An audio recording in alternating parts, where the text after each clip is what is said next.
একটি ছোলার ডালের উপর ফুটে উঠল মুখ্যমন্ত্রী শুভেন্দু অধিকারীর ছবি। সূক্ষ্ম নিপুণ কাজ প্রমাণ করিয়ে দেয় শিল্পীর শিল্পত্ব।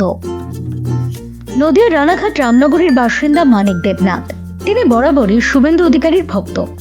গত 4 মে রাজ্যে রাজনৈতিক পালাবদল হয়, জয় ছিনিয়ে নেয় বিজেপি। এরপর মুখ্যমন্ত্রীর আসনে বসেন শুভেন্দু অধিকারী।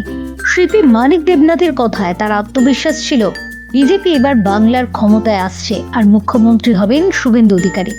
সে কারণে মুখ্যমন্ত্রী শুভেন্দু অধিকারীকে গোটা দেশের মানুষের কাছে তুলে ধরতে মানিক বাবু শুরু করলেন তার শিল্পকলা।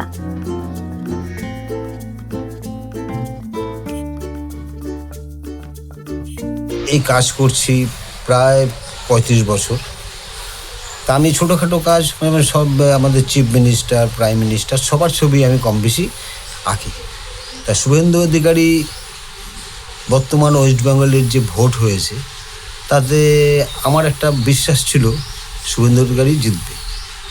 তারপর গণনা শেষ হওয়ার পরে আমি ছবিটা ধরি, মানে আমার এত আত্মবিশ্বাস ছিল যে উনি এবার চিফ মিনিস্টার হচ্ছেন।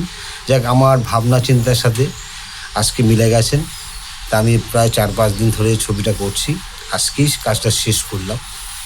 তা আমি ভীষণ আনন্দিত। তা আমার খুব ইচ্ছে এটা শুভেন্দু অধিকারীর হাতে তুলে দেওয়ার। মাননীয় চিফ মিনিস্টার যদি আমাকে সেই সুযোগটা করে দেন, আমি ওনার হাতে এটা তুলে দিতে চাই। শিল্পী মানিক দেবনাথের 65 বছর বয়সে শিল্পকলা ছড়িয়ে গিয়েছে দেশে বিদেশে। ইতিমধ্যে রাশিয়াতে তার ছবি গিয়েছে মিউজিয়ামে।